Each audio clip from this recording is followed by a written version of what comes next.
namanya. Yang ditanyanya yang apa? Intinya gini aja, baik saya pahami. Bagaimana urusan utang piutang dalam Islam, itu aja dah ya. Biar lebih mudah ya, biar nggak panjang. Bagaimana urusan utang piutang di dalam Islam? Islam ini agama yang berdiri di atas saling ta'awun, saling tolong menolong. Dalam Al-Quran dijelaskan wa ta'awanu 'alal birri wat taqwa wa la ta'awanu 'alal itsmi wal 'udwan. Kita disuruh oleh Allah untuk saling bantu-membantu dalam kebaikan dan ketakwaan. Ada kalanya kita kesulitan uang, maka kemudian kita meminjam kepada orang, maka ini namanya, kalau bentuknya uang namanya babud duyun. Kalau bentuknya barang, nggak punya beras, namanya babul qordi, namanya begitu. Kalau bentuknya bakal minjemin untuk penanaman modal, namanya babul qirab. Kalau minjeminnya adalah barangnya berbentuk semacam motor, sepeda, namanya babul ariyah. Ini diatur di dalam Islam. Kita singkat pada bab utang duit. Karena kita kesulitan, diizinkan oleh agama untuk berhutang. Boleh saja, dan ada aturannya, dicatat utang itu. Bahkan ayat yang paling panjang berbicara hutang piutang, ya ayyuhalladzina amanu idza tadayantum bidainin idza tadayantum bidainin ila ajalim musamman faktubu. Al-Quran itu bilang pada surat Al-Baqarah. Nah, di dalam kita ngutang, kita lihat hutang kita ini karena mendesak kebutuhan kita hutang, maka ketika kita hutang, kita yakini kesulitan kita itu dari Allah. Maka utang ini pun tanamkan di hati, niat di hati, minjem ini kita bakal bayar, jangan tidak bayar. Sesuai dengan jatuh tempo. Jangan sampai kita bayarnya dientar-entar. Ini yang bikin rezeki kita seret adanya. Nabi mengingatkan pada bagian ini, layyul wajidi zulmun, mengentar-entar bayar utang padahal duitnya ada, merupakan dosa besar. Kalau duitnya ada, jangan diintar-entar, bayar aja. Dan ini mendatangkan kemurahan banyak dari Allah. Contoh, kita kredit motor atau mobil, jatuh temponya tanggal 17 umpama, maka ini baru tanggal 2. Kita ada duit, bayar aja sebelum tanggal 17. Enggak mesti harus nunggu jatuh tempo. Buru-buru kita ngeberesin, itu lebih tinggi dalam Islam. Begitu. Dan lebih enak juga bagi orang yang punya barangnya. Begitu ya Bang Jepen ya? Iya katanya. Tuh begitu, bayar aja buru-buru kalau ada. Begitu. Bagaimana kalau kita nggak ada? Maka kalau nggak ada ya mau bagaimana lagi? Maka Islam mengajarkan kepada tuan utang, udah jatuh tempo nggak ada, wa in kana dzu usratin fanadhiratun ila maisar. Kalau memang orang tuh nggak ada, nggak usah kita orak-orak pagernya, nggak bakal keluar duit juga. Nggak usah juga kita injak-injak perutnya, insya Allah keluar tinja, nggak bakal keluar duit. Tunggu aja sampai dia ada. Itulah akhlak Islam. Kalau kemudian kita jadi tuan utang dan orang yang berutang tidak ada kemampuan untuk bayar, tunggu aja. Nah, bila kemudian kita berhutang, mampu bayar, lalu kemudian kita nggak bayar-bayar, malah pura-pura lah ditagih kagak duitnya dia banyak ini, nggak usah, dintar-ntar kita mati. Ini ruh kita melayang-layang di atas, tidak bisa untuk masuk ke langit. Bahkan Kanjeng Nabi besar Muhammad sallallahu alaihi wasallam, kalau ada orang meninggal lalu diminta Nabi nyolatin, Nabi nanya kepada yang ngabarin ini, punya utang gak dia? Kalau dijawab ada utang, ente aja yang nyolatin, aneh enggak? Nabi enggak mau nyolatin orang yang mati punya hutang. Tuh utang tuh, enggak mau, enggak mau. Sebab ruh orang yang berhutang digantungkan di awang-awang, enggak bisa nembus. Begitu kalau kita mampu bayar tapi tidak mau bayar. Tapi kalau kemudian kita enggak mampu bayar sampai mati, ini fa'amruhu mufawwadun ila rabbih, urusannya nanti Allah datuh, karena dia memang tidak mampu di akhirat nanti. Tapi bagi yang mampu nanti di akhirat, punya utang enggak dibayar, maka ganjaran dia bakal diambil seukuran utang yang dia enggak bayar. Berapa utangnya? 1.000 rupiah. Maka sholat dia 1.000 rakaat bakal diberikan kepada tuan utang di akhiratnya. Itu kalau 1.000. Masalahnya puluh juta, hitung aja dah. Begitu. Itu kalau 1.000 tuh, balikin dia sama dia. Itu begitu. Maka kita kalau berhutang, jangan tidak kita bayar hutang. Begitu bayar hutang. Ini bagaimana ini? Utang nih banyak, ngeri juga, gua bingung buat bayarnya. Kayak begini, mana pandemi dirumahin. Saya bagi tuh pikiran barusan sore. Saya bagi, kalau Anda bingung bayar utang, Anda malam sholat hajat 2 rakaat. Sholat hajat 2 rakaat. 2 rakaat aja, udah bacanya surat langganan. Apaan? Nah, kuliah kulhu tuh, apal kalau langganan.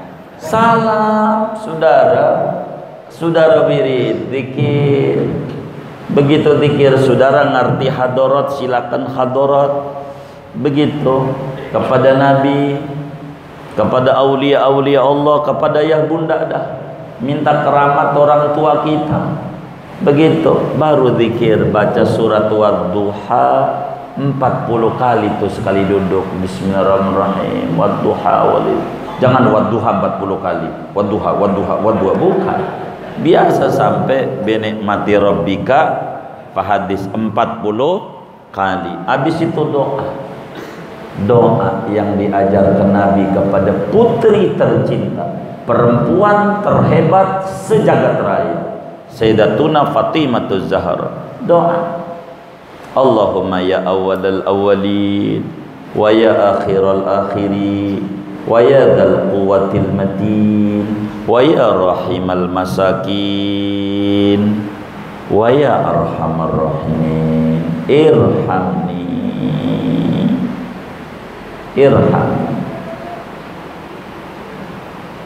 bisirri wadduha wa asrariha wa bikaramati sayyidati Fatimah Az-Zahra wa ba'liha wa baniha. Baca itu, minta sama Allah, insya Allah berikan jalan keluar, Allah bereskan urusan hutangnya sampai akar-akarnya.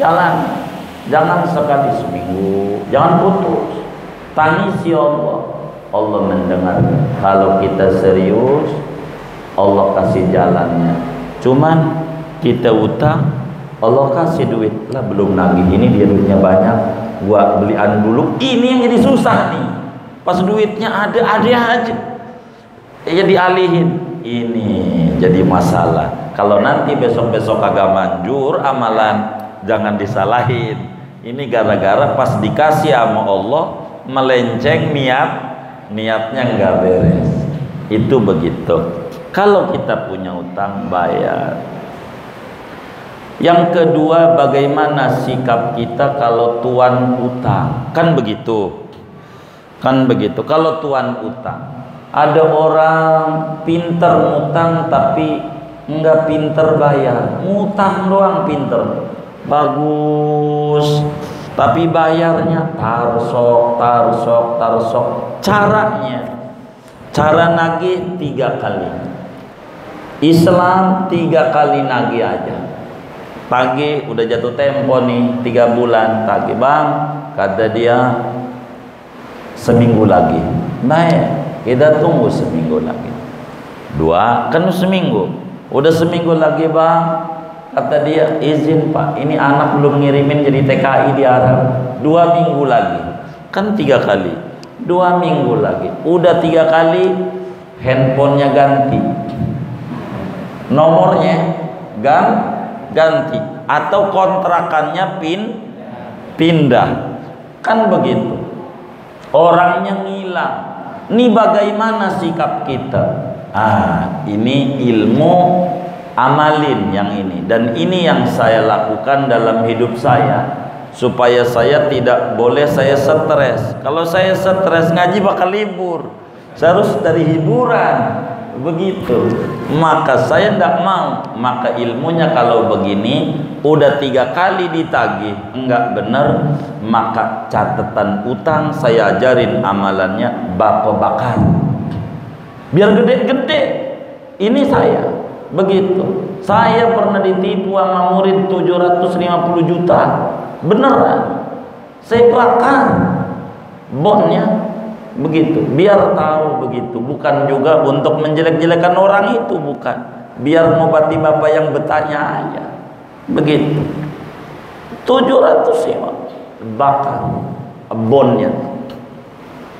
Ngomong begini nih, bakarnya saya ajarin amalannya, bapak saya ajarin bakar nih bon sambil ngomong begini sama Allah. Dan ini berhasil kepada semua teman-teman kami, tidak ada yang gak berhasil. Allah ijabah semuanya.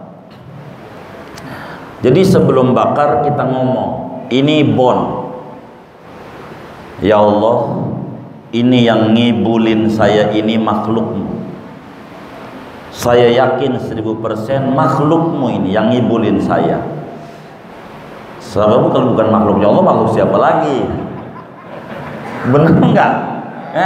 Ngomong nih, tapi bahasa Indonesia saja, daripada bahasa Arab ngapalinya susah bapaknya. Saya Indonesia kan nih ngomong nih. Ya Allah, yang ngibulin saya ini adalah makhlukmu. Yang saya mau tagih bukan dia, engkau saja yang nyiptain.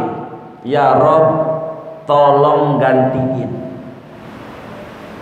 dari makhlukmu ini, gantiin duit saya yang dikibulin ini. Baca Bismillahirrahmanirrahim, Allahumma salli ala Sayyidina Muhammad wa ala ali Muhammad. Bakar bonnya.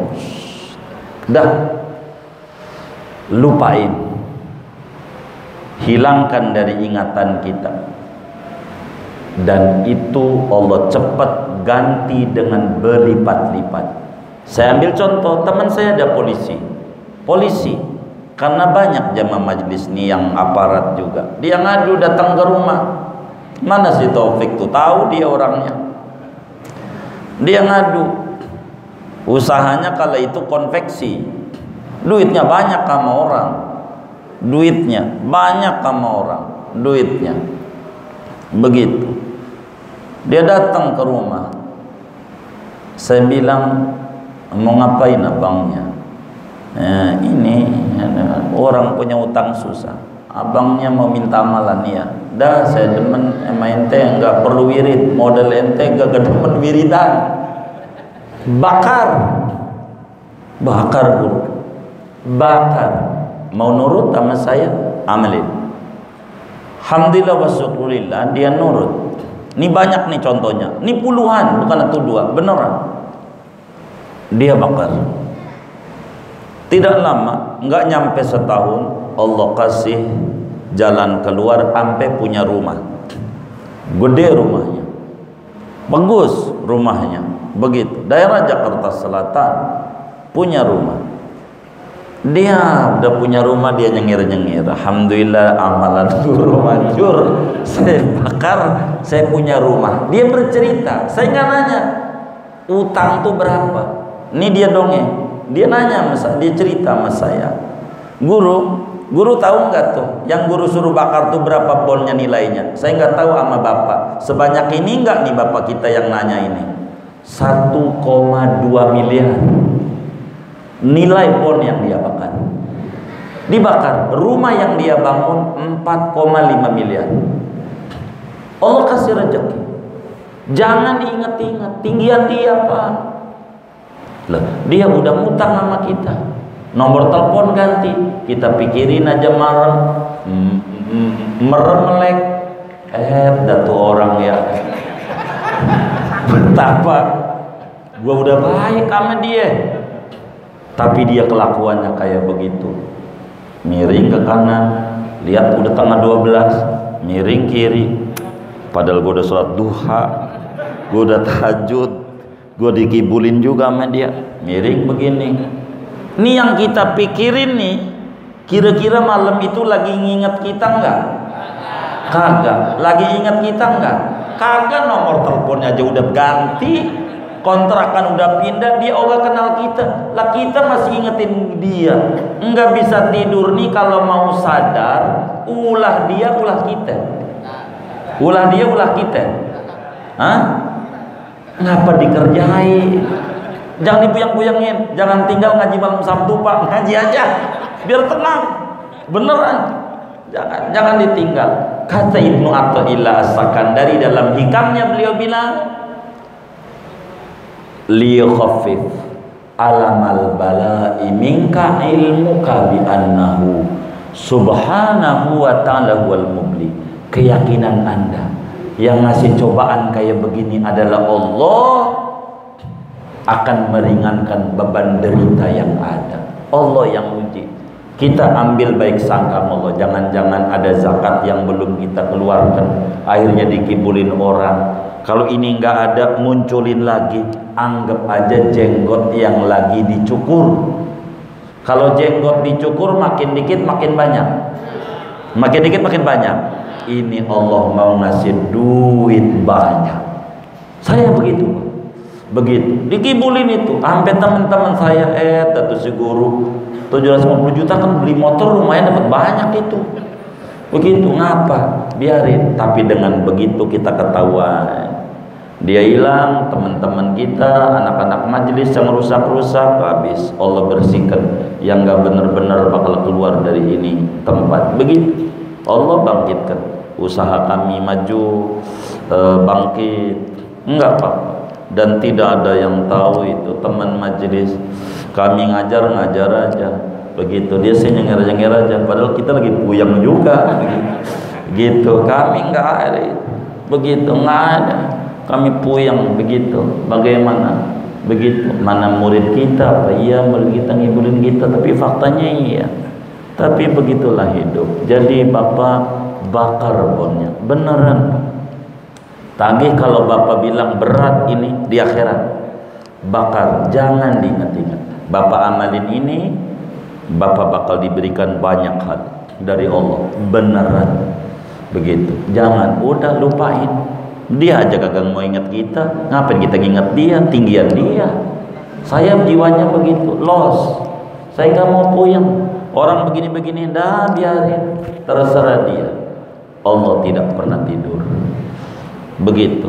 Maka cara terbaik membalas dendam kepada orang yang telah berbuat jahat kepada kita, boleh. Caranya lupakan dia. Dua, terima kasih kepada Allah yang telah memberitahu kepada kita dia bukan teman baik kita. Dan Allah udah ingetin ini, syukur sama Allah, sujud kita, terima kasih. Kita tidak separah Nabi. Kita banyak dosa, ada orang zalim sama kita, biarkan begitu, biarkan itu, lepas kita. Dan tidak sedikit secara jujur, karena banyak majelis ini yang dagang segala macam, selalu kalau datang ke rumah pasti ujungnya ente bakar, apalagi pandemi dideres bukan Quran, yang dideres bon Pak Udin 2 juta, Pak Mamat 1,5 juta, Pak Iwan 3,5 juta, ditotok-totak pakai kalkulator di HP-nya 1,5 juta, 200. Ini totalnya 300 juta. Lumayan juga ini 300 juta ini. Kayaknya dapat nih mobil Fortuner second. Begitu. Bukan yang kayak begitu beneran. Jadi puyeng di otak. Jangan kita disiksa oleh diri kita. Yang membuat kita sakit dan tidak bahagia, kita juga buang yang kayak begitu. Kita ngaji, zikir. Kalau Bapak belum punya Rotibul Haddad, Bapak baca Rotibul Haddad. Bereskan hati kita, nanti Allah bakal berikan berbagai kebaikan kepada kita. Percaya itu, Pak. Wallahu a'lam. Yang saya bisa sampaikan segini aja udah ya. Gitu, opiknya udah goyang-goyang deh. Udah panjang, segini aja. Kita baca Fatihah, mudah-mudahan Allah berikan limpahan barakah sama kita. Ilmu kita barakah, rezeki kita barakah, usaha kita barakah, dan Allah qabul hajat dunia maupun hajat akhirat kita. Dan kita baca Fatihah ini